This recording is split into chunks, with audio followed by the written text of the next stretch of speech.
আসসালামু আলাইকুম রহমতুল্লাহ। আপনাদেরকে আমার ইউটিউব চ্যানেলে স্বাগতম। এটি হচ্ছে আমার একটি দেশীয় প্রজাতির আনার গাছের মাল্টিগ্রাফটিংয়ের একটি ভিডিও। আপনারা দেখতে পাচ্ছেন এখানে মোটামুটি প্রায় 15টি ডাল রয়েছে, যার মধ্যে 14টি ডালে গ্রাফটিং করা হয়েছে বিভিন্ন জাতের উন্নত জাতের আনারের সায়ন। তার মধ্যে মূলত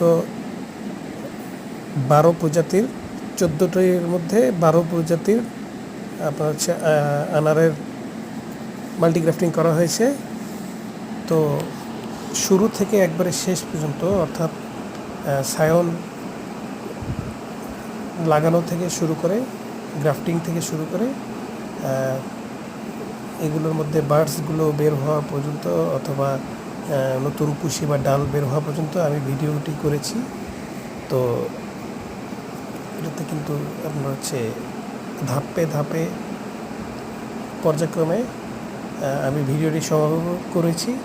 আমার গাছের ভিডিওটি সেগুলোই আপনাদের সামনে উপস্থাপন করা হচ্ছে। দেখুন, এই যে প্রথমে যেগুলো মাল্টিগ্রাফটিং করা হয়েছে সেগুলোতে কিন্তু চোখ বের হতে শুরু করেছে। এই দেখেন, পরবর্তীতে এই ক্যাপগুলো খুলে দেওয়া হয়েছে। ক্যাপগুলো খুলে দেওয়ার পর দেখেন নতুন কুশি পাতাগুলো ওই নতুন গ্রাফটিংয়ের যে ডাল সেখান থেকে কিন্তু বের হয়েছে আলহামদুলিল্লাহ। তো আপনারাও আপনাদের আনারের চারাগুলোকে এভাবে উন্নত জাতে রূপান্তর করে নিতে পারেন। সবাইকে সাথে থাকার জন্য ধন্যবাদ। আসসালামু আলাইকুম রহমতুল্লাহ।